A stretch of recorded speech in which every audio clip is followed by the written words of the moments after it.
Здравствуйте! Сегодня программа шоу «Стилефьюжн» предлагает вашему вниманию новую передачу под названием «Поп-архив».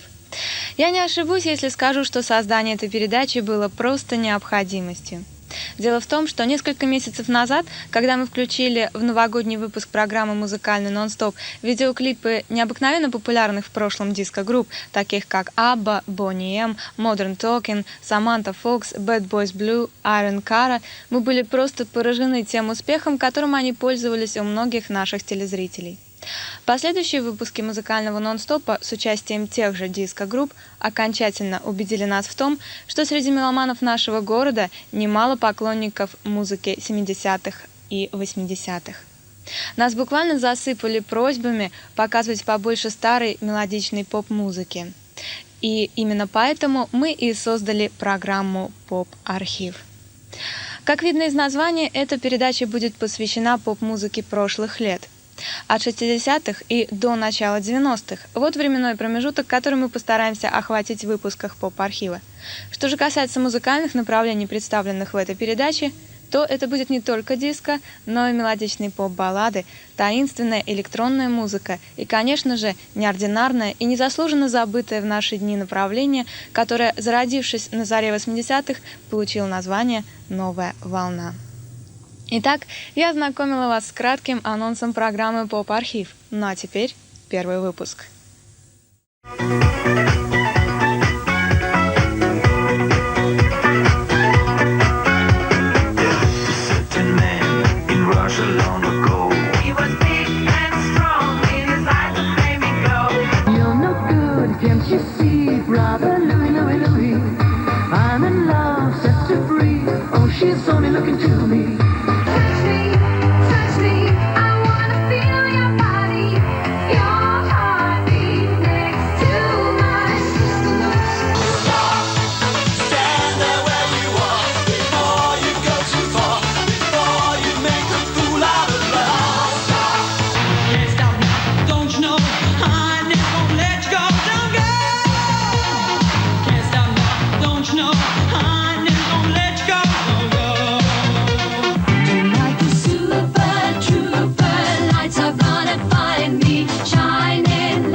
Итак, вы смотрите первый выпуск программы «Поп-архив».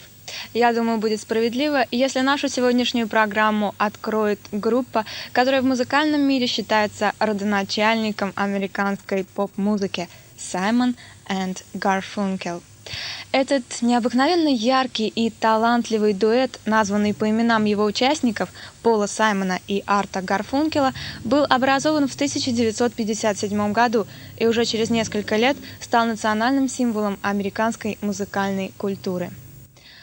Саймон и Гарфункел всегда отличались потрясающим профессионализмом, а их необыкновенно красивые композиции по своей мелодичности ничуть не уступали песням легендарных Битлз. В нашей стране Саймон и Гарфункел, к сожалению, малоизвестны, но на Западе они до сих пор пользуются невероятной популярностью. Многие выдающиеся современные музыканты, такие как Энни Леннокс и инструменталист Эрейджа Винс Кларк, в своих интервью не раз признавались в том, что именно группа Саймон и Гарфункел оказала огромное влияние на их творчество. Можно найти множество причин, объясняющих необыкновенный успех этой группы в наши дни, насыщенной другими проблемами и пронизанной другими ритмами. Но, на мой взгляд, есть в их творчестве одна единственная, незаметная внешне, но по сути самая главная особенность, которая приковывает внимание к песням Саймона и Гарфункела. Дело в том, что стоит лишь поставить кассету с их музыкой, как мир вокруг становится таким же чистым и наивным, каким он, возможно, был 30 лет тому назад.